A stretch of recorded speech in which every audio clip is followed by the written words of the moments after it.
Merci de suivre cette édition complète de l'information sur Equinox Télévision. Ils se sont engagés à faire preuve d'impartialité dans la régulation de la vie institutionnelle au Cameroun et le traitement des contentieux électoraux. Les 11 membres du Conseil constitutionnel ont prêté serment devant le Parlement réuni en congrès à Yaoundé. Au-delà de la sonalité de cet événement historique, il y a des coulisses qui ont révélé des incidents, mais aussi des scènes particulières devant des personnalités qui ont été conviées à la prestation de serment de ces membres du Conseil constitutionnel. Reportage, Joël Essengue et Guy Zogo. C'est un instant majeur, celui qui a consisté en la prestation de serment individuel des 11 membres du Conseil constitutionnel. En guide, le président du bureau du Congrès a indiqué les modalités à observer. Je jure de bien et fidèlement remplir mes fonctions, de les exercer en toute impartialité dans le respect de la Constitution, de garder le secret de délibération et de vote et de ne prendre aucune position publique, de ne donner aucune consultation sur les questions relevant de la compétence du Congrès. Puis, dans un silence monacal, les noms ont été égrenés un à un. En premier, Clément Atangana a sacrifié à l'exercice. Je jure de bien et fidèlement remplir mes fonctions, de les exercer en toute impartialité, dans le respect de la Constitution, de garder le secret des délibérations et des votes, de ne pas prendre position publique, de ne donner aucune consultation sur les questions relevant de la compétence du Conseil. À cette occasion, quelques hésitations, voire des signes de grande fatigue ont parfois ponctué l'acte de prestation de serment, tant dans la démarche que dans la lecture.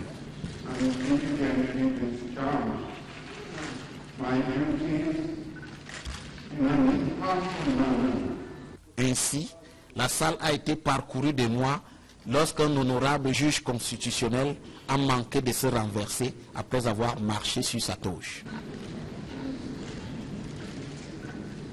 Le protocole a dû se mettre à l'œuvre, mais dans l'ensemble, l'instant solennel l'a emporté sur les questions accessoires. Les membres du Conseil constitutionnel peuvent commencer leur si délicate mission.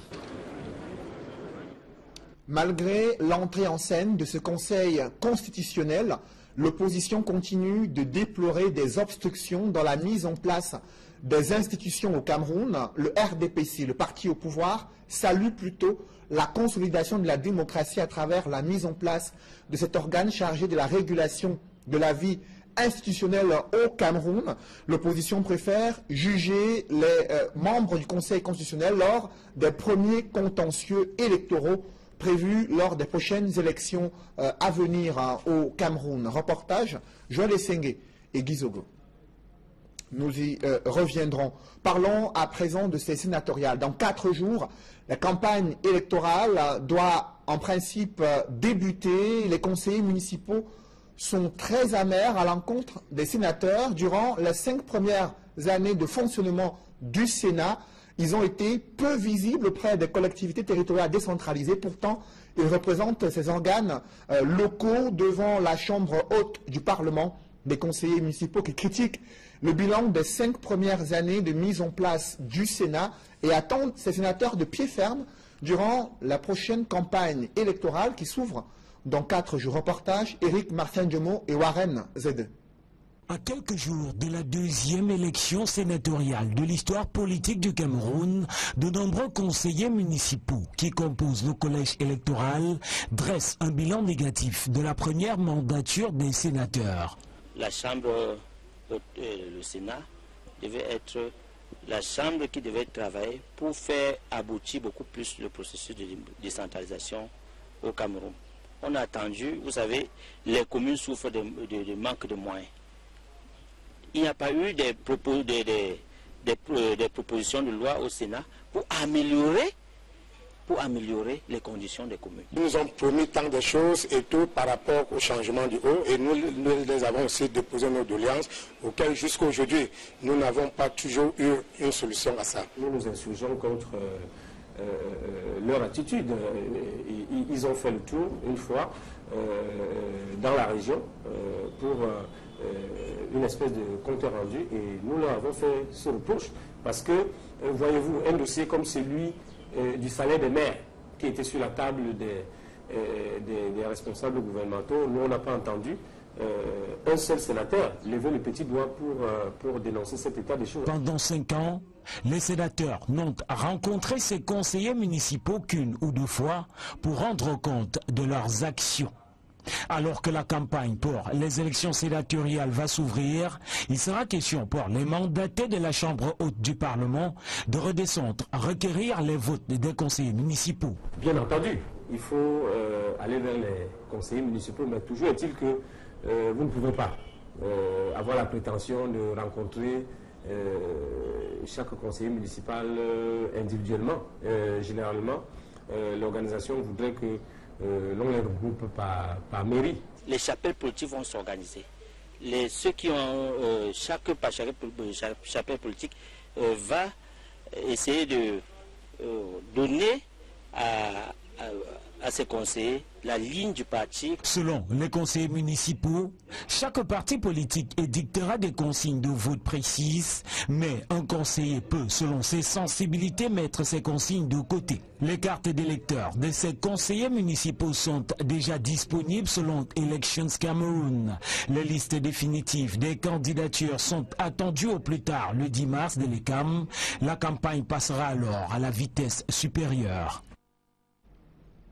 Malgré l'entrée en scène du Conseil constitutionnel, l'opposition continue de déplorer des obstructions dans la mise en place des institutions au Cameroun.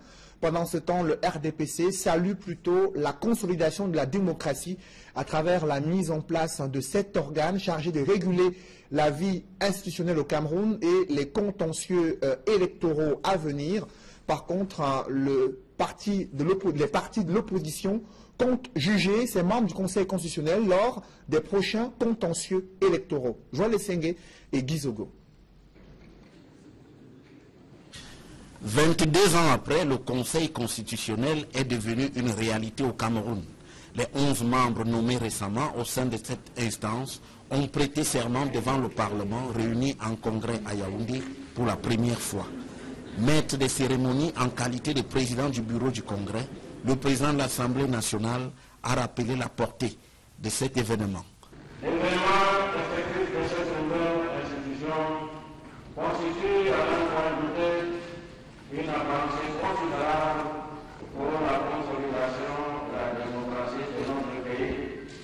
Parmi les juges constitutionnels, la mission est comprise comme étant d'une très grande importance. J'ai la chance de travailler aux côtés d'éminentes personnalités, des anciens membres du gouvernement, des hauts magistrats. Je vais dans l'intention d'apprendre et d'emmagasiner de l'expérience, apporter ma modeste contribution d'homme de terrain, parce que vous le savez.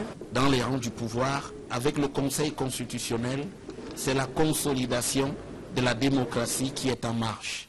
Nous avons beaucoup de croyances en ce que ce Conseil va jouer pleinement son rôle pour que la démocratie devienne effective et que le consensus autour du choix des dirigeants, autour des élus, soit maximal.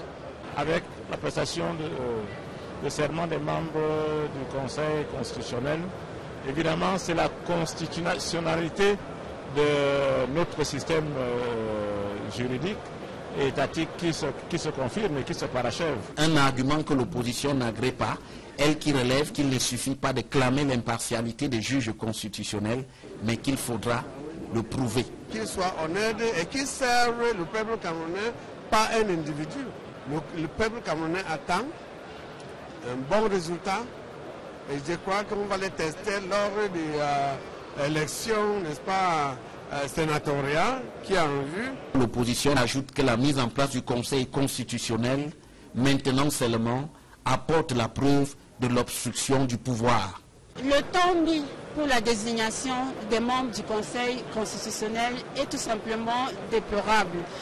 Et on voit bien que cela a été une volonté entretenue par le gouvernement. Des arguments réservés qui annoncent combien la Cour constitutionnelle sera scrutée à la loupe. C'est la consternation dans une famille résidente à Bafan, dans le département du Ouakam. Elle a retrouvé leur enfant de 4 ans, mort, noyé dans une rivière. La famille est inconsolable depuis quelques jours. Reportage Andine Gagnou, Warren Zede et Isabelle Carole Zoupet.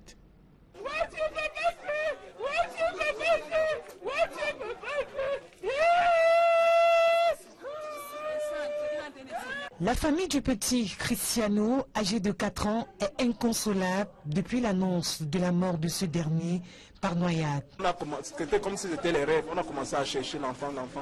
On a passé toute la nuit. Le quartier n'a même pas dormi. Entrer dans l'eau, dans la nuit, fouiller, monter. Jusqu'à ce matin, moi-même j'étais dans l'eau. Monter, descendre, aller au quartier, sillonner. Jusqu'à 2 heures, j'étais même encore en ville. Voilà le résultat. Chuapi, Cristiano Harold, puisqu'il s'agit de lui, a été retrouvé sans vie dans la rivière Kariwata, si au quartier Monque, bloc 2, à Bafan, région de l'Ouest. D'après les informations recueillies sur les lieux, le petit serait allé faire la lessive avec sa sœur aînée à la rivière. La pluie s'annonçant, celle-ci lui aurait demandé de regagner le domicile familial, question de le mettre à l'abri. Mais il n'y arrivera jamais. Les recherches lancées dans le but de retrouver le gamin disparu ont duré toute la nuit de vendredi à samedi dernier. Informé de la situation, le commandant de la brigade de terre de Bafan est descendu sur les lieux. Pour lui, le gamin aurait été tué et noyé par la suite. Cet enfant n'a pas de l'eau dans le ventre. Ça ne ressemble pas à une noyade. Pour moi, il s'agit d'un corps noyé. Une enquête a été ouverte pour déterminer les circonstances exactes de ce décès. L'école nationale d'administration et de magistrature se préoccupe des questions de bonne gouvernance en matière de sécurité sociale au Cameroun. Des experts nationaux ont été édifiés sur ces enjeux lors d'une rencontre qui s'est tenue à l'ENAM. Compte rendu, Emmanuel Diop et Marcelin Gansop. La gouvernance reste un défi à relever dans le vaste champ de la protection et de la sécurité sociale.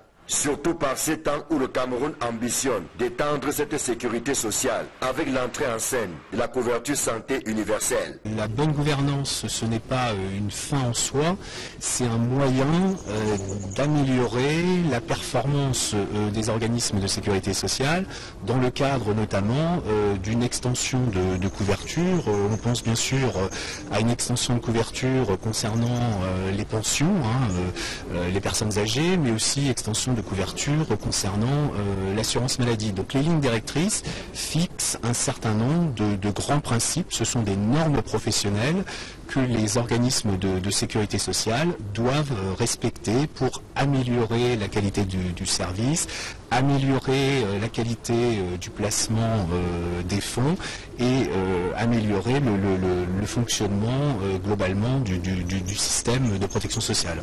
Voilà qui justifie le souci d'apprendre, aux côtés des experts français venus de l'École nationale supérieure de sécurité sociale. Les participants que nous accueillons aujourd'hui à ce séminaire sur la bonne gouvernance en matière de protection sociale, ces personnels-là qui sont déjà sur le terrain sont des professionnels qui pourront accompagner leurs administrations effectivement dans la mise en place des principes fondamentaux en matière de protection sociale. Car voyez-vous, aucune administration au jour d'aujourd'hui ne peut se passer des enjeux concernant la protection, la sécurité sociale de ses employés. À l'initiative de l'ENAM, une quarantaine de responsables issus des secteurs publics et privés s'abreuvent à la source de l'expérience française en matière de sécurité sociale. Nous pensons fermement que cette formation permettra à tous les responsables en charge de sécurité sociale de revisiter leurs connaissances et de mieux maîtriser les enjeux de ce secteur sensible d'activité. Je ne doute pas que vous allez bénéficier de ces connaissances pour pouvoir juguler les défis que nous rencontrons tous en matière de protection sociale. Avant le plat de résistance que constitue la formation, les experts français ont assisté à la traditionnelle levée de couleurs. Un moment de grande communion entre les élèves et la direction générale de l'École nationale d'administration et de magistrature. Je vous annonce dans ce journal le vice-recteur de l'université de Douala chargé de la coopération, de la recherche et des relations avec le monde des entreprises, le professeur James Mwangekobila, maître de conférences agrégé, décryptera les mécanismes de fonctionnement du Conseil constitutionnel en deuxième partie de ce journal. Mais avant, intéressons-nous aux femmes. En prélude à la Journée internationale de la femme, elles sont nombreuses, celles qui exercent dans des secteurs d'activité qui étaient encore jusqu'ici réservés aux hommes. Vous allez le découvrir dans ce reportage de Julingue Nyondé, une femme qui est dans la boulangerie et qui réussit à fabriquer et à concevoir de la pâtisserie, mais aussi du bon pain dans une localité située dans la région du littoral. Reportage Julingue Nyondé. C'est une femme unique à son genre. Elle suscite beaucoup de commentaires dans la ville de Mandjo, département du Mungo. Dès le premier chant du coq, elle se lève pour faire le ménage et invite par ailleurs les décideurs de ce pays à accorder une place de choix à la femme. Des jeunes entrepreneurs agricoles désormais outillés pour améliorer leur production de cacao dans l'arrondissement de Massok-Sonloulou. Ils ont reçu du matériel de pointe dans le cadre du programme New Generation, une initiative du CICC. Plus de détails avec Marcelin Gansop dans ce reportage. Pour les 75 jeunes de Songjem et Sipandang, c'est un rêve qui devient réalité au bout d'une patience qui a fini par payer. À l'initiative du CICC, ils viennent de recevoir tout ce dont ils ont besoin pour valoriser leurs parcelles et devenir de véritables entrepreneurs agricoles, investis à fond dans la cacaoculture. Nous sommes très heureux, nous sommes contents pour ce grand geste, cet élan de cœur venant du CICC. Vous nous voyez très nombreux, nous répondons présents parce qu'entre-temps, grâce à ce projet, porteur de fruits sûrement, nous aussi nous pouvons être autonomes. Nous pouvons être des entrepreneurs agricoles, ce qui va améliorer obligatoirement nos conditions de vie et ramener tous nos frères qui sont en ville et qui est faute de travail. Ils nous ont accompagnés dans la mise en place de nos pépinières. Ils sont en train de nous accompagner déjà au niveau du suivi jusqu'à la mise en terre qui sera en juin. Des combinaisons de travail, des gants, des bottes, des arrosoirs, des pulvérisateurs et autres intrants agricoles constituent le package remis à chaque jeune et consacrant le mariage des raisons ainsi scellé entre le CICC et les jeunes entrepreneurs agricoles de Songjem et Sipandang dans l'arrondissement de Massok-Sonloulou. Maintenant, nos jeunes qui sont en ville comprendront qu'avec la terre, ils peuvent devenir autonomes et entrepreneurs sans qu'il y ait besoin d'aller d'abord demander à tel ou tel autre le pain quotidien. Donc ce matériel va servir à ces jeunes, n'est-ce pas, à multiplier les plantations parce qu'ils ont commencé. Ce n'est pas maintenant qu'ils commencent, ils ont commencé déjà, mais avec ce matériel, ils vont améliorer la production et pourquoi pas la culture du cacao. Avec ces appuis, le CICC ne doute pas de la capacité des bénéficiaires à produire en quantité et en qualité le cacao d'excellence tant recherché. Ce que nous attendons d'eux, c'est qu'ils concrétisent sur le terrain, sur le plan pratique, ce qu'ils vont apprendre. Le cacao d'excellence est le cacao qui répond à un certain nombre de normes.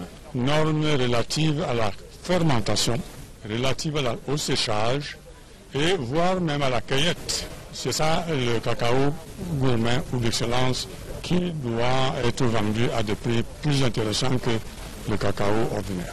L'autorité administrative est séduite par cette initiative qui vise à accompagner l'insertion socio-professionnelle des jeunes dans la cacaoculture et la caféiculture.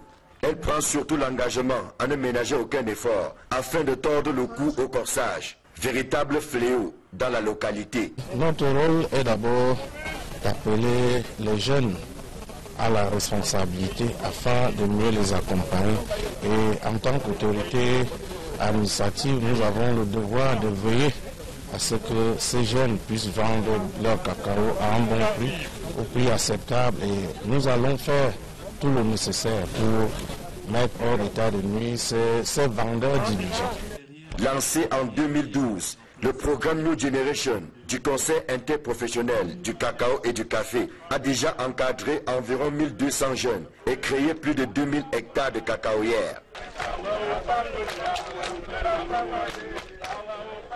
Dans l'architecture institutionnelle du Cameroun, quel est le rôle clé de ce Conseil constitutionnel dont les membres ont prêté serment ce matin devant le Parlement réuni en congrès? Nous en parlons dans une poussière de secondes.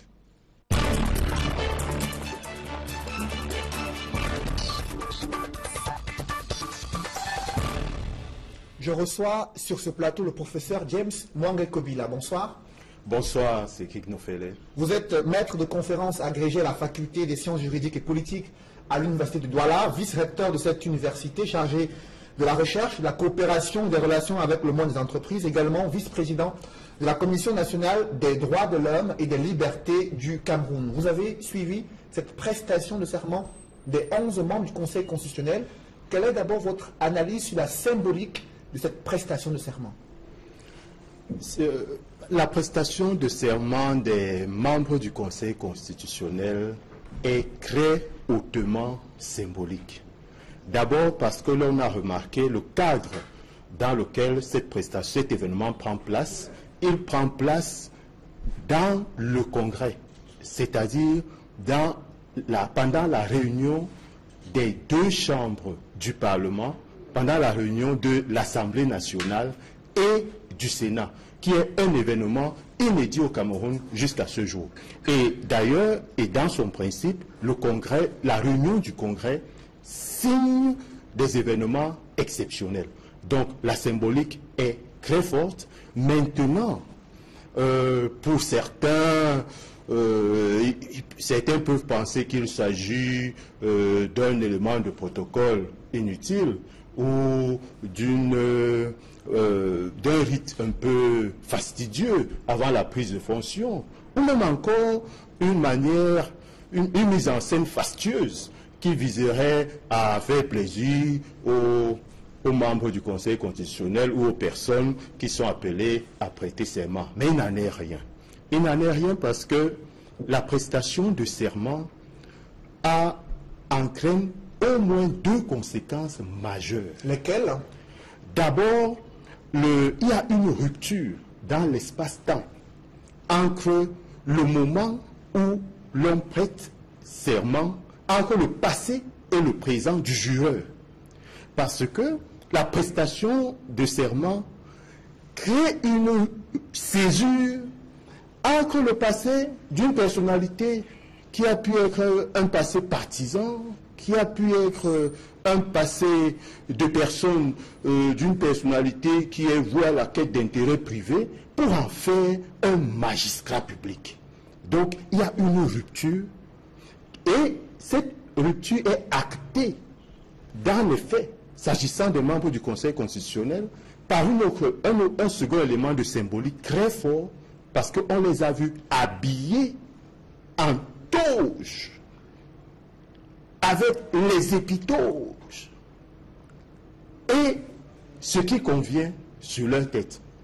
Donc, cela signifie symboliquement que ces membres du Conseil constitutionnel ont été déshabillés de leur posture antérieure, qui était liée à leur fonction, qui n'était peut-être pas, qui obéissait peut-être à d'autres logiques.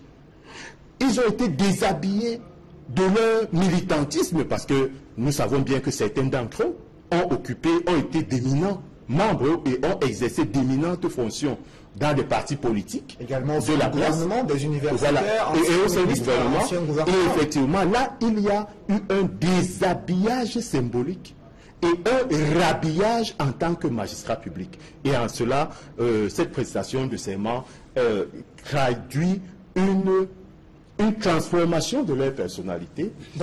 Ainsi, ils se sont dépouillés de leurs anciennes personnalités, de leurs anciennes attaches symboliquement pour devenir, l'expression va peut-être faire sourire, de nouvelles créatures.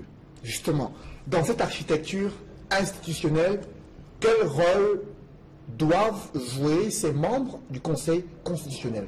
Bon, quand on parle des membres du Conseil constitutionnel, généralement, on s'attarde sur les 11 membres qui ont été nommés récemment par décret présidentiel, le président constatant la composition du Conseil constitutionnel qui est prévue par la Constitution.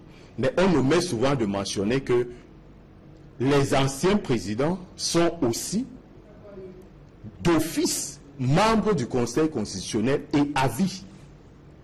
Donc, quand on parle de membres du Conseil constitutionnel et de la mise en place du Conseil constitutionnel, cette mise en place a aussi pour conséquence d'indiquer quel sera le prochain poste officiel d'un président de la République qui quitterait ses fonctions, pour une raison ou pour une autre. Bon, donc, il y a déjà cet élément important qu'il faut avoir à l'esprit. Maintenant, s'agissant des attributions du Conseil constitutionnel, il faut distinguer les attributions, disons, classiques, en temps normal, et les attributions spéciales et spécifiques à la période électorale. Sur le plan ordinaire, tout d'abord, oui. Ce Conseil constitutionnel, quelles sont ses attributions-là? Non, c'est d'abord un organe qui veille au respect de la Constitution. Fondamentalement. Le Conseil constitutionnel veille à la constitutionnalité des lois, des traités et accords internationaux, des règlements des assemblées parlementaires. Il veille à la répartition des compétences entre l'État et les régions et entre les organes de l'État. Là, ce sont ses fonctions ordinaires. Et bien entendu, dans des situations un peu particulières, il a une fonction consultative, en ce sens qu'il peut être consulté. Il peut, ce n'est pas une obligation, il peut être consulté avant l'adoption de certaines lois ou de certains autres textes de haute importance. Bon, maintenant, s'agissant des attributions exceptionnelles, il y a aussi ce volet-là où le Conseil joue donc un rôle de régulateur des élections et des opérations référendaires. Justement, il y a un cas pratique dans quelques semaines, ce sont les sénatoriales. Concrètement, quel rôle, comment est-ce que le Conseil constitutionnel pourrait-il opérer durant ce processus concernant ces sénatoriales? Il faut déjà dire que les membres du Conseil constitutionnel n'auront pas de répit. Parce que l'une des caractéristiques du contentieux électoral et de l'intervention du juge constitutionnel et du juge même en général en matière électorale est l'extrême célérité des procédures. Donc, par exemple, l'ECAM va bientôt publier la liste des candidats au sénatorial. Dès qu'il y a une requête, le Conseil constitutionnel a 24 heures pour publier la requête. Bien entendu, les délais pour les partis aussi, les délais de réaction des partis sont aussi courts, puisqu'il n'y en a que 48 heures. Et le Conseil constitutionnel aura ensuite 10 jours seulement pour se prononcer sur chaque requête et sur toutes les requêtes reçues, quelle que soit la complexité des sujets abordés. Donc, de manière concrète et systématique, ou synoptique si vous voulez, le Conseil constitutionnel aura à être confronté dans les prochaines semaines, d'abord au contentieux des candidatures aux élections sénatoriales, ensuite au contentieux, après les élections, le Conseil constitutionnel aura à connaître du contentieux des opérations électorales. Et enfin, après avoir vidé ces deux contentieux, il appartiendra au Conseil constitutionnel de proclamer les résultats désormais, de ces élections. Justement, c'est cet organe-là qui joue un rôle clé dans la proclamation des résultats, mais le mode de saisine également préoccupe l'opinion qui nous suit ce soir. Qui peut saisir cet organe, que ce soit en une année ordinaire ou une année électorale? Oui, voilà, justement, en période ordinaire, la saisine est relativement restreinte. elle est relativement restreinte pour le moment. Elle est limitée au président de la République, au président de l'Assemblée nationale, au président du Sénat, à 1/3 des députés, à 1/3 des sénateurs et aussi au président des conseils régionaux lorsqu'ils seront mis en place, chaque fois que les intérêts de leur région sont en cause. Voilà pour la saisine en matière ordinaire. De sorte que, si il n'y a pas lieu de penser que n'importe quelle association, ou n'importe quelle ONG, ou que n'importe quel individu peut saisir le Conseil constitutionnel pour faire vérifier la constitutionnalité d'une loi ou d'un traité international.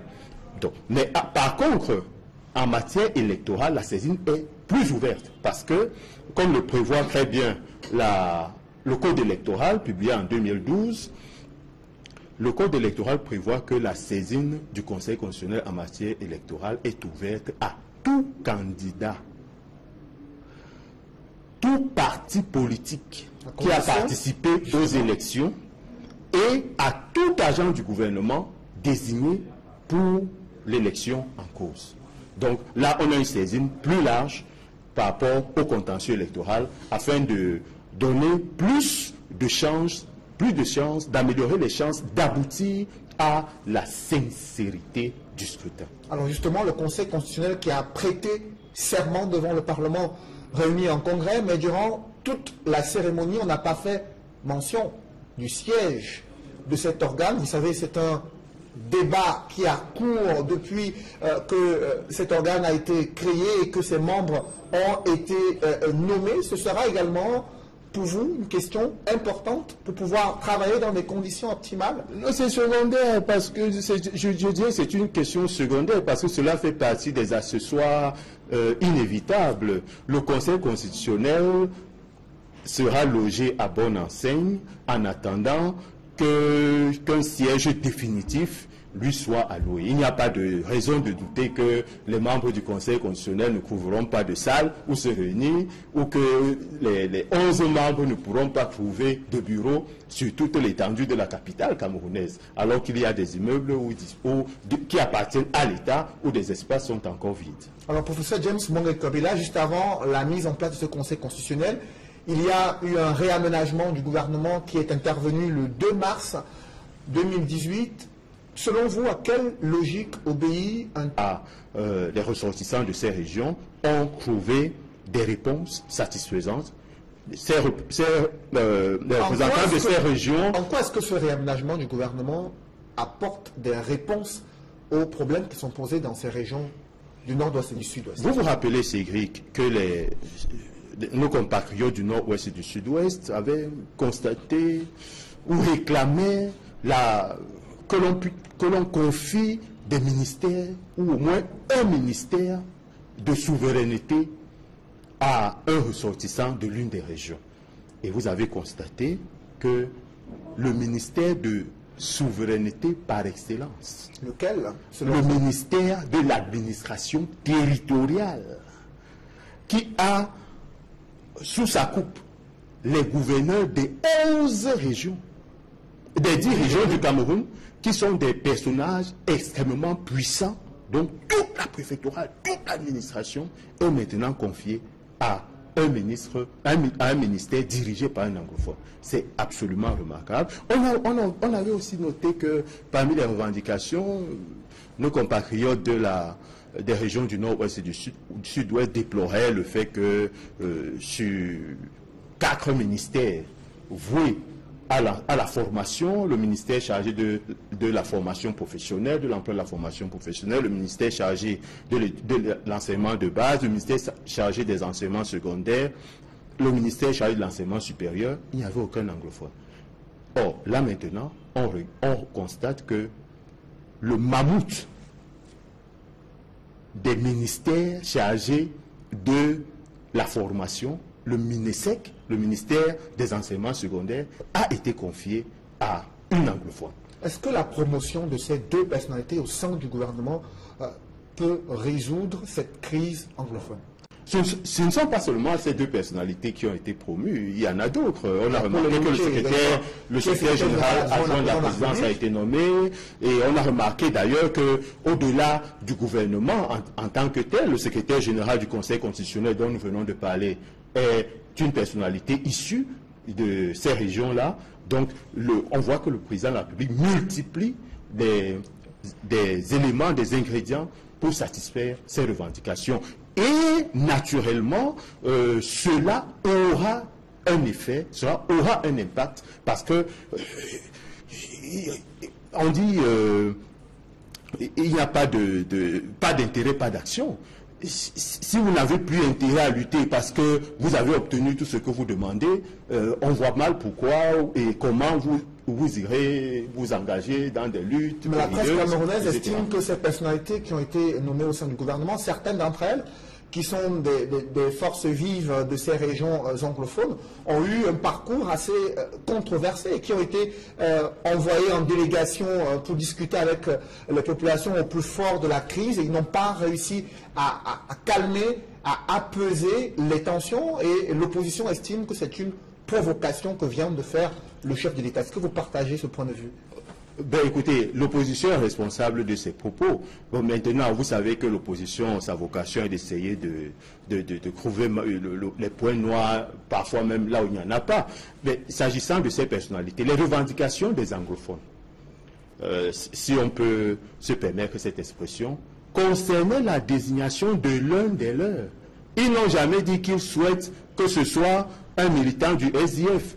Ils veulent simplement que ce soit l'un des leurs. Mais professeur, il y a un débat de fond que le chef de l'État est en train d'éviter sur la forme de l'État. Il y a des voix qui s'élèvent de plus en plus dans ces régions du nord-ouest et du sud-ouest pour appeler au fédéralisme. Et le président de la République a répondu à travers la création d'un nouveau ministère en charge de la décentralisation et du développement local. Pour vous, est-ce que c'est une volonté de couper court à un débat qui est de plus en plus présent sur la scène publique? Je trouve que le manichéisme, fédéralisme, décentralisation n'a pas lieu d'être. Et pourquoi? La raison en est simple. Tous les spécialistes du droit constitutionnel vous diront que les États unitaires tendent à se décentraliser et que les États fédéraux tendent aussi à fonctionner comme des États unitaires décentralisés. Donc, par conséquent, la solution consiste à aller vers une décentralisation authentique. Et il me semble bien que c'est ce que le chef de l'État a annoncé dans son discours de fin d'année et à l'occasion d'autres interventions. Il avait promis l'accélération de la décentralisation. Les Camerounais ont eu un ministère alors qu'ils s'attendaient à la mise en place des conseils régionaux pour donner plus de pouvoir aux régions et aux populations. Est-ce qu'il y a eu là une déception de la part des populations? Comment vous interprétez le choix politique du chef de l'État? Il n'y a ni déception ni contradiction. Le choix est en cohérence avec ce qui a été annoncé, dans la mesure où il a annoncé une accélération de la décentralisation.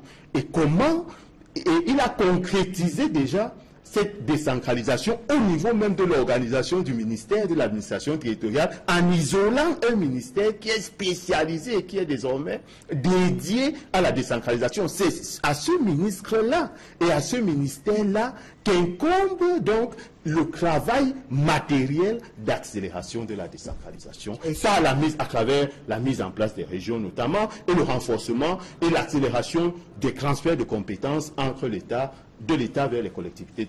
Certains leaders de l'opposition estiment que le gouvernement de Yaoundé a peur d'évoquer le fédéralisme, de discuter sur cette forme de l'État, de revenir à un système plus fédéral où dans les régions, dans les États fédérés, il y aurait des gouverneurs par exemple qui seraient élus et qui pourraient administrer sans forcément rendre compte à Yaoundé bien sûr du développement local. Je ne pense absolument pas qu'il s'agit d'un sentiment de peur.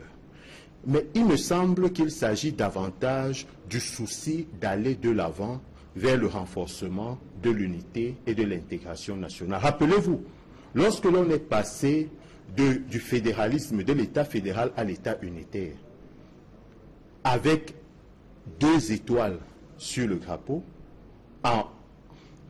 il était que cette mutation correspondait à une volonté d'approfondir l'intégration des composantes, des différentes composantes nationales. Et de même, le passage de l'État unitaire avec 2 étoiles sur le drapeau à la République du Cameroun. Marque un pas supplémentaire dans l'intégration nationale. Bon, maintenant, il s'agit de consolider cette intégration tout en permettant une efficacité optimale, une meilleure efficience et une meilleure gouvernance au niveau des collectivités décentralisées et au niveau même de l'État. Justement, il y a une volonté manifeste de vouloir un dialogue politique sur toutes ces questions-là. Et jusqu'ici, le chef de l'État estime que la délégation qu'il a envoyée il y a quelques mois dans les régions anglophones lui ont apporté des réponses nécessaires. Pourtant, sur le théâtre de la crise anglophone, la situation n'est pas en train de s'améliorer, professeur James Mongué-Kobila. Il y a de nombreux Camerounais réfugiés au Nigeria. Il y a également de sérieuses tensions dans plusieurs localités. Comment mettre fin à cette crise, selon vous? D'abord, ce que l'on constate, c'est qu'il y a des périodes clés au cours desquelles on perçoit une éruption de violence. Une éruption de violence qui est un peu plus beaucoup plus sporadique que permanente. Et au moment où nous parlons, nous ne pouvons pas dire que par rapport à la situation d'il y a un mois, il y a aggravation de la situation. Au contraire, parce que si nous regardons les statistiques des violences et des victimes au nord-ouest et au sud-ouest, il y a un mois ou il y a 2 mois, et on regarde les statistiques aujourd'hui, on constate qu'il y a une évolution vers l'accalmie.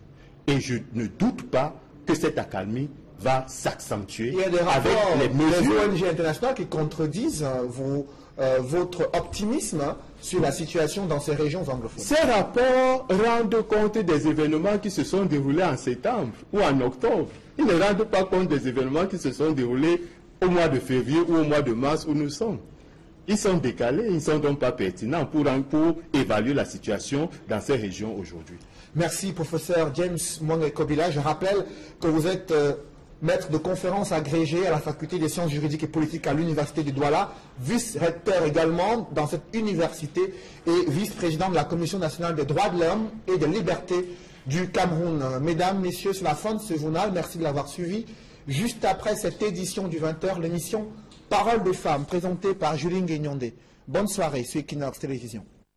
Requérir les votes des conseillers municipaux. Bien entendu, il faut aller vers les conseillers municipaux, mais toujours est-il que vous ne pouvez pas avoir la prétention de rencontrer chaque conseiller municipal individuellement.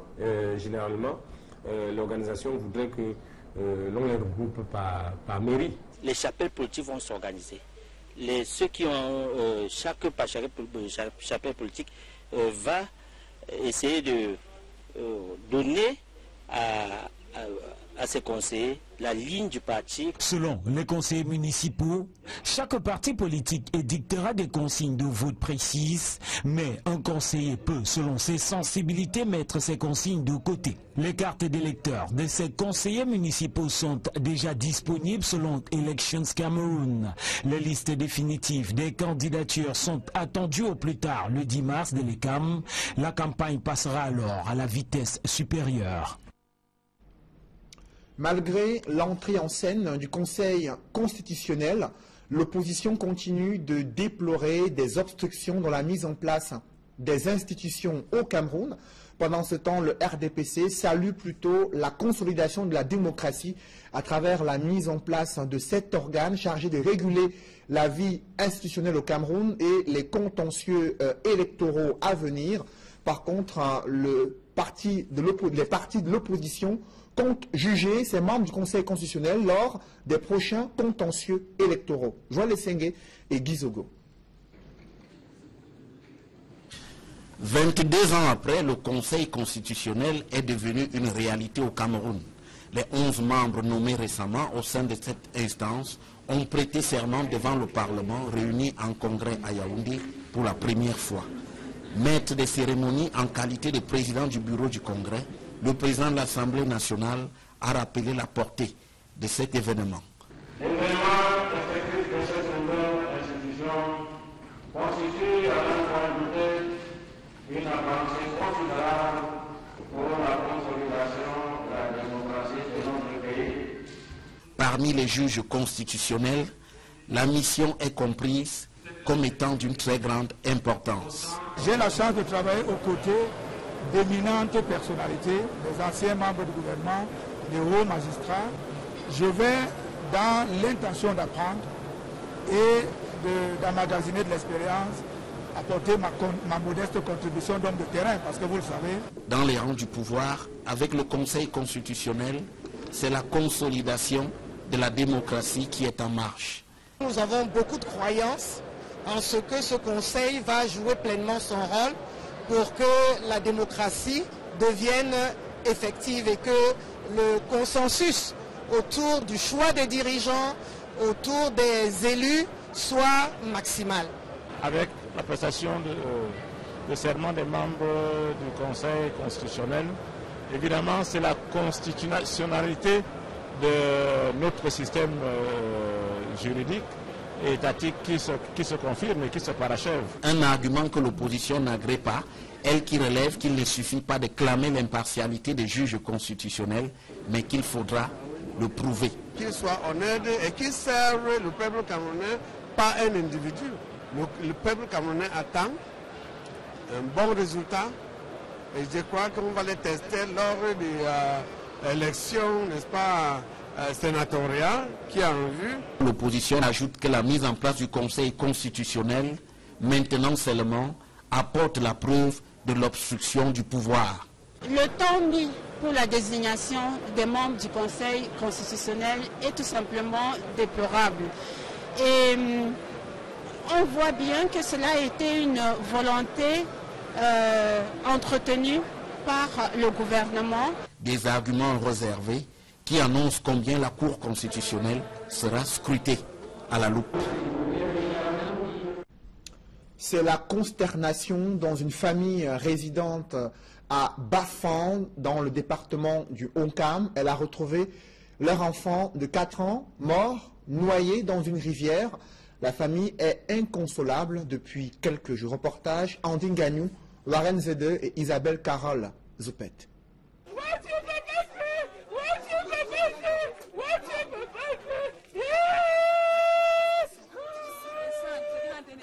La famille du petit Cristiano, âgé de 4 ans, est inconsolable depuis l'annonce de la mort de ce dernier par noyade. C'était comme si c'était les rêves. On a commencé à chercher l'enfant. On a passé toute la nuit. Tout le quartier n'a même pas dormi. Entrer dans l'eau dans la nuit, fouiller, monter jusqu'à ce matin. Moi-même j'étais dans l'eau, monter, descendre, aller au quartier, sillonner. Jusqu'à 2 heures, j'étais même encore en ville. Voilà le résultat. Chuapi, Cristiano Harold, puisqu'il s'agit de lui, a été retrouvé sans vie dans la rivière Kariwata, si au quartier Monque, bloc 2, à Bafan, région de l'Ouest. D'après les informations recueillies sur les lieux, le petit serait allé faire la lessive avec sa sœur aînée à la rivière. La pluie s'annonçant, celle-ci lui aurait demandé de regagner le domicile familial, question de le mettre à l'abri. Mais il n'y arrivera jamais. Les recherches lancées dans le but de retrouver... Avec les épitaux et ce qui convient sur leur tête. Donc, cela signifie symboliquement que ces membres du Conseil constitutionnel ont été déshabillés de leur posture antérieure, qui était liée à leur fonction, qui n'était peut-être pas, qui obéissait peut-être à d'autres logiques. Ils ont été déshabillés de leur militantisme, parce que nous savons bien que certains d'entre eux ont été d'éminents membres et ont exercé d'éminentes fonctions dans des partis politiques, également au sein du gouvernement, des universitaires, et au sein du gouvernement. Et effectivement, là, il y a eu un déshabillage symbolique et un rhabillage en tant que magistrat public. Et en cela, cette prestation de serment traduit une transformation de leur personnalité. Ainsi, ils se sont dépouillés de leur ancienne personnalité, de leurs anciennes attaches symboliquement pour devenir, l'expression va peut-être faire sourire, de nouvelles créatures. Justement, dans cette architecture institutionnelle, quel rôle doivent jouer ces membres du Conseil constitutionnel? Bon, quand on parle des membres du Conseil constitutionnel, généralement, on s'attarde sur les 11 membres qui ont été nommés récemment par décret présidentiel, le président constatant la composition du Conseil constitutionnel qui est prévue par la Constitution. Mais on omet souvent de mentionner que les anciens présidents sont aussi d'office membres du Conseil constitutionnel et à vie. Donc, quand on parle de membres du Conseil constitutionnel et de la mise en place du Conseil constitutionnel, cette mise en place a aussi pour conséquence d'indiquer quel sera le prochain poste officiel d'un président de la République qui quitterait ses fonctions, pour une raison ou pour une autre. Bon. Donc, il y a déjà cet élément important qu'il faut avoir à l'esprit. Maintenant, s'agissant des attributions du Conseil constitutionnel, il faut distinguer les attributions, disons, classiques, en temps normal, et les attributions spéciales et spécifiques à la période électorale. Sur le plan ordinaire, tout d'abord, oui. Ce Conseil constitutionnel, quelles sont ses attributions-là? Non, c'est d'abord un organe qui veille au respect de la Constitution. Fondamentalement. Le Conseil constitutionnel veille à la constitutionnalité des lois, des traités et accords internationaux, des règlements des assemblées parlementaires. Il veille à la répartition des compétences entre l'État et les régions et entre les organes de l'État. Là, ce sont ses fonctions ordinaires. Et bien entendu, dans des situations un peu particulières, il a une fonction consultative, en ce sens qu'il peut être consulté. Il peut, ce n'est pas une obligation, il peut être consulté avant l'adoption de certaines lois ou de certains autres textes de haute importance. Bon, maintenant, s'agissant des attributions exceptionnelles, il y a aussi ce volet-là où le Conseil joue donc un rôle de régulateur des élections et des opérations référendaires. Justement, il y a un cas pratique dans quelques semaines, ce sont les sénatoriales. Concrètement, quel rôle, comment est-ce que le Conseil constitutionnel pourrait-il opérer durant ce processus concernant ces sénatoriales? Il faut déjà dire que les membres du Conseil constitutionnel n'auront pas de répit. Parce que l'une des caractéristiques du contentieux électoral et de l'intervention du juge constitutionnel et du juge même en général en matière électorale est l'extrême célérité des procédures. Donc, par exemple, l'ELECAM va bientôt publier la liste des candidats au sénatorial. Dès qu'il y a une requête, le Conseil constitutionnel a 24 heures pour publier la requête. Bien entendu, les délais pour les partis aussi, les délais de réaction des partis sont aussi courts, puisqu'ils n'ont que 48 heures.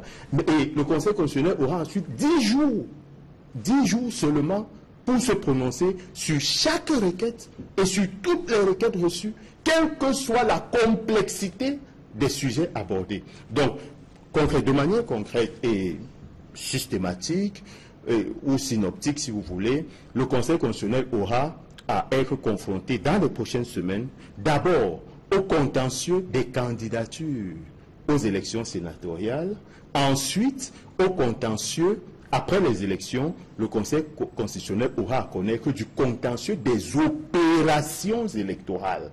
Et enfin, au terme après avoir vidé ces deux contentieux, il appartiendra au Conseil constitutionnel de proclamer les résultats de ces élections. Justement, c'est cet organe-là qui joue un rôle clé dans la proclamation des résultats, mais le mode de saisine également préoccupe l'opinion qui nous suit ce soir.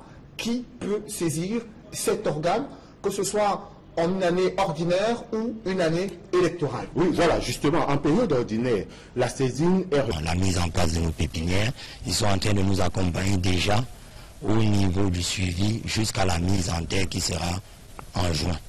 Des combinaisons de travail, des gants, des bottes, des arrosoirs, des pulvérisateurs et autres intrants agricoles constituent le package remis à chaque jeune et consacrant le mariage des raisons ainsi scellé entre le CICC et les jeunes entrepreneurs agricoles de Sondjem et cependant dans l'arrondissement de Massorson-Loulou. Maintenant, nos jeunes qui sont en ville comprendront qu'avec la terre, ils peuvent devenir autonomes et entrepreneurs sans qu'il y ait besoin d'aller d'abord demander à tel ou tel autre le pain quotidien. Donc ce matériel va servir à ces jeunes, n'est-ce pas, à multiplier les plantations parce qu'ils ont commencé. Ce n'est pas maintenant qu'ils commencent, ils ont commencé déjà, mais avec ce matériel, ils vont améliorer la production et pourquoi pas la culture du cacao.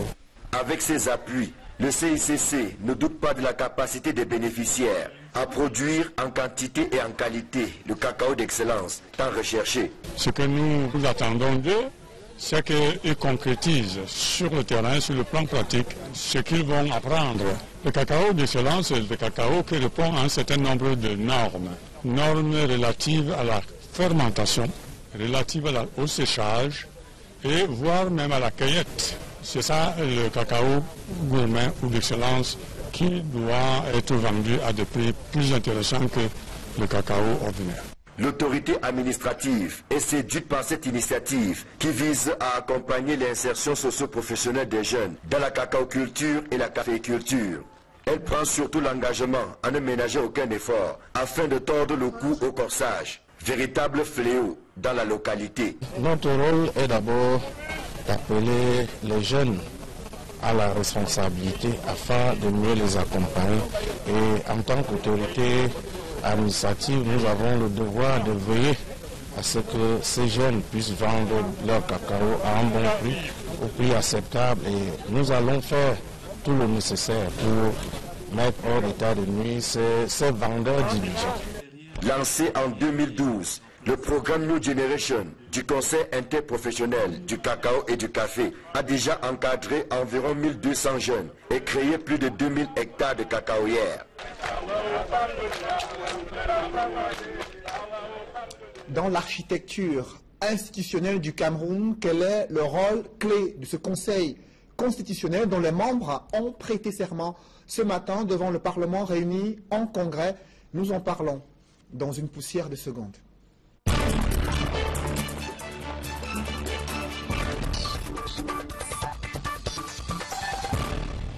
Je reçois sur ce plateau le professeur James Mwangekobila. Bonsoir. Bonsoir, c'est Kik Nofele. Vous êtes maître de conférence agrégé à la faculté des sciences juridiques et politiques à l'université de Douala, vice-recteur de cette université chargé de la recherche, de la coopération, des relations avec le monde des entreprises, également vice-président de la Commission nationale des droits de l'homme et des libertés du Cameroun. Vous avez suivi cette prestation de serment des 11 membres du Conseil constitutionnel. Quelle est d'abord votre analyse sur la symbolique de cette prestation de serment? La prestation de serment des membres du Conseil constitutionnel est très hautement symbolique. D'abord parce que l'on a remarqué le cadre dans lequel cet événement prend place. Il prend place dans le Congrès, c'est-à-dire pendant la réunion des deux chambres du Parlement, pendant la réunion de l'Assemblée nationale et du Sénat, qui est un événement inédit au Cameroun jusqu'à ce jour. Et d'ailleurs, et dans son principe, le Congrès, la réunion du Congrès signe des événements exceptionnels. Donc la symbolique est très forte. Maintenant, pour certains, certains peuvent penser qu'il s'agit d'un élément de protocole inutile ou d'un rite un peu fastidieux avant la prise de fonction, ou même encore une mise en scène fastueuse qui viserait à faire plaisir aux membres du Conseil constitutionnel ou aux personnes qui sont appelées à prêter serment. Mais il n'en est rien. Il n'en est rien parce que la prestation de serment entraîne au moins deux conséquences majeures. Lesquelles? D'abord, il y a une rupture dans l'espace-temps entre le moment où l'on prête serment, entre le passé et le présent du jureur. Parce que la prestation de serment crée une césure entre le passé d'une personnalité qui a pu être un passé partisan, qui a pu être un passé de personne, d'une personnalité qui est vouée à la quête d'intérêts privés, pour en faire un magistrat public. Donc il y a une rupture, et cette rupture est actée dans les faits, s'agissant des membres du Conseil constitutionnel, par un second élément de symbolique très fort, parce qu'on les a vus habillés en toge.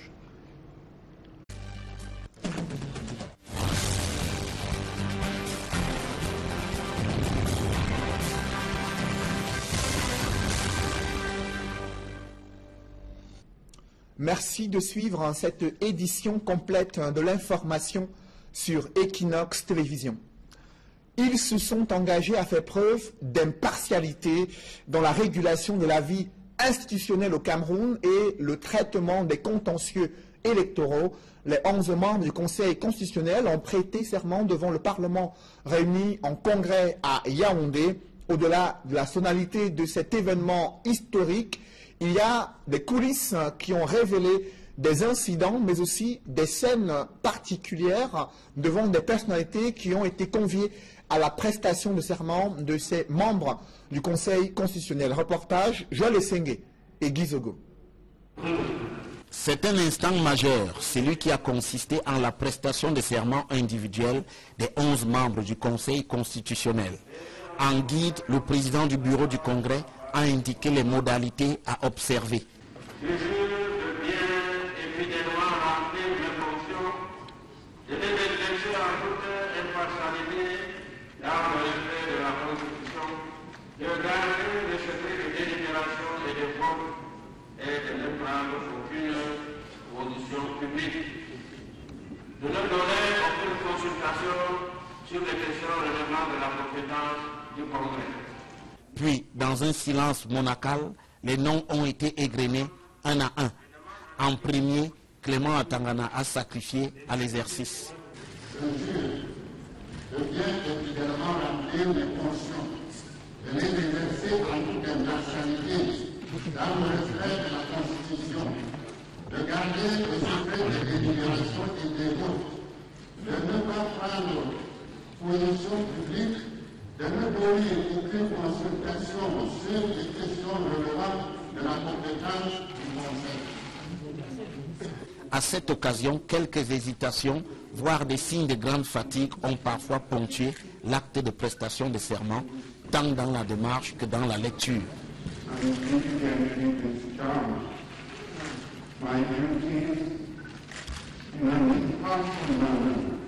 Ainsi, la salle a été parcourue de mois lorsqu'un honorable juge constitutionnel a manqué de se renverser après avoir marché sur sa toge. Le protocole a dû se mettre à l'œuvre, mais dans l'ensemble, l'instant solennel l'a emporté sur les questions accessoires. Les membres du Conseil constitutionnel peuvent commencer leur si délicate mission.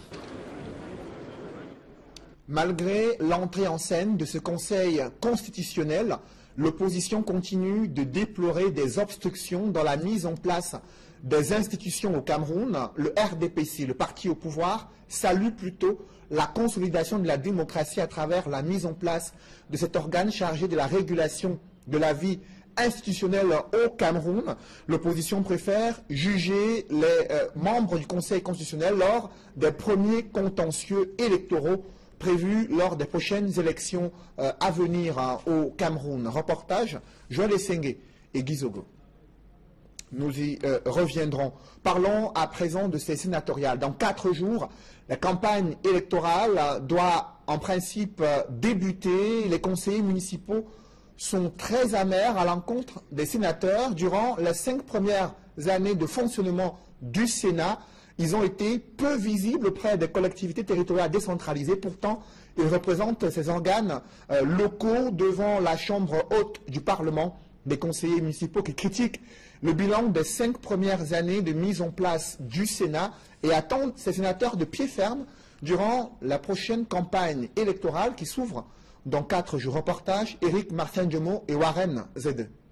À quelques jours de la deuxième élection sénatoriale de l'histoire politique du Cameroun, de nombreux conseillers municipaux qui composent le collège électoral dressent un bilan négatif de la première mandature des sénateurs. La Chambre, le Sénat, devait être la Chambre qui devait travailler pour faire aboutir beaucoup plus le processus de décentralisation au Cameroun.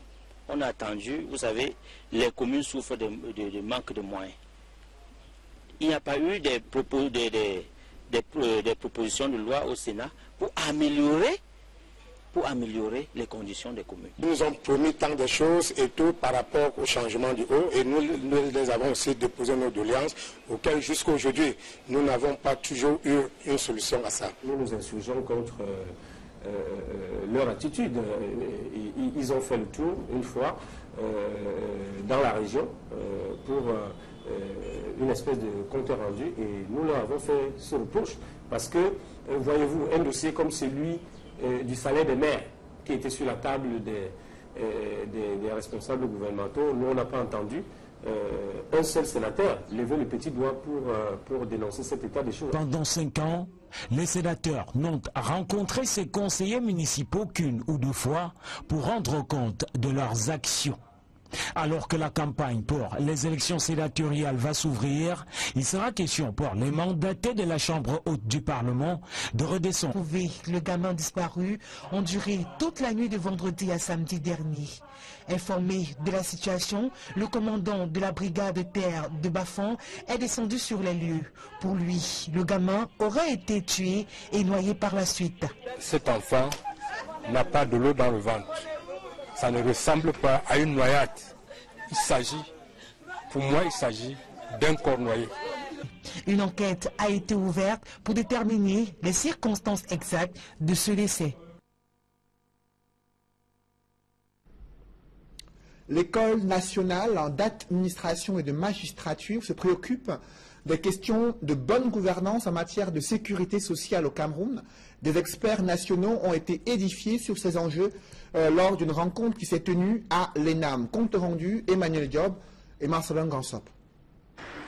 La gouvernance reste un défi à relever dans le vaste champ de la protection et de la sécurité sociale. Surtout par ces temps où le Cameroun ambitionne d'étendre cette sécurité sociale avec l'entrée en scène de la couverture santé universelle. La bonne gouvernance, ce n'est pas une fin en soi, c'est un moyen d'améliorer la performance des organismes de sécurité sociale dans le cadre notamment d'une extension de couverture. On pense bien sûr à une extension de couverture concernant les pensions, les personnes âgées, mais aussi extension de couverture concernant l'assurance maladie. Donc les lignes directrices fixent un certain nombre de grands principes. Ce sont des normes professionnelles que les organismes de sécurité sociale doivent respecter pour améliorer la qualité du service, améliorer la qualité du placement des fonds et améliorer le fonctionnement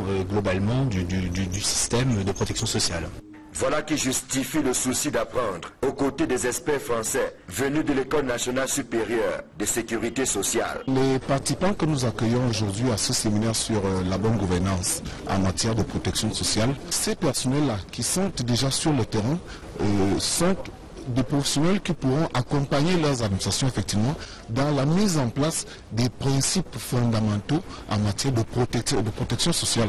Car voyez-vous, aucune administration au jour d'aujourd'hui ne peut se passer des enjeux concernant la protection, la sécurité sociale de ses employés. À l'initiative de l'ENAM, une quarantaine de responsables issus des secteurs publics et privés s'abreuvent à la source de l'expérience française en matière de sécurité sociale. Nous pensons fermement que cette formation permettra à tous les responsables en charge de sécurité sociale de revisiter leur connaissance de mieux maîtriser les enjeux de ce secteur sensible d'activité. Je ne doute pas que vous allez bénéficier de ce consensus pour pouvoir juguler les défis que nous rencontrons tous en matière de protection sociale. Avant le plat de résistance que constitue la formation, les experts français ont assisté à la traditionnelle levée de couleurs, un moment de grande communion entre les élèves et la direction générale de l'École nationale d'administration et des magistratures. Je vous annonce dans ce journal le vice-recteur de l'université de Douala chargé de la coopération, de la recherche et des relations avec le monde des entreprises, le professeur James Mwangekobila, maître de conférences agrégé, décryptera les mécanismes de fonctionnement du Conseil constitutionnel en deuxième partie de ce journal. Mais avant, intéressons-nous aux femmes. En prélude à la Journée internationale de la femme, elles sont nombreuses, celles qui exercent dans des secteurs d'activité qui étaient encore jusqu'ici réservés aux hommes. Vous allez le découvrir dans ce reportage de Julingue Nyondé, une femme qui est dans la boulangerie et qui réussit à fabriquer et à concevoir de la pâtisserie, mais aussi du bon pain dans une localité située dans la région du littoral. Reportage Julingue Nyondé. C'est une femme unique à son genre. Elle suscite beaucoup de commentaires dans la ville de Mandjo, département du Mungo. Dès le premier chant du coq, elle se lève pour faire le ménage et invite par ailleurs les décideurs de ce pays à accorder une place de choix à la femme. Des jeunes entrepreneurs agricoles désormais outillés pour améliorer leur production de cacao dans l'arrondissement de Massok-Sonloulou. Ils ont reçu du matériel de pointe dans le cadre du programme New Generation, une initiative du CICC. Plus de détails avec Marcelin Gansop dans ce reportage. Pour les 75 jeunes de Sondjem et Sipandang, c'est un rêve qui devient réalité au bout d'une patience qui a fini par payer. À l'initiative du CICC, ils viennent de recevoir tout ce dont ils ont besoin pour valoriser leurs parcelles et devenir de véritables entrepreneurs agricoles, investis à fond dans la cacaoculture. Nous sommes très heureux, nous sommes contents pour ce grand geste, cet élan de cœur venant du CICC. Vous nous voyez très nombreux, nous répondons présents parce qu'entre-temps, grâce à ce projet, porteur de fruits sûrement, nous aussi nous pouvons être autonomes. Nous pouvons être des entrepreneurs agricoles, ce qui va améliorer obligatoirement nos conditions de vie et ramener tous nos frères qui sont en ville et qui est faute de travail. Ils nous ont accompagnés dans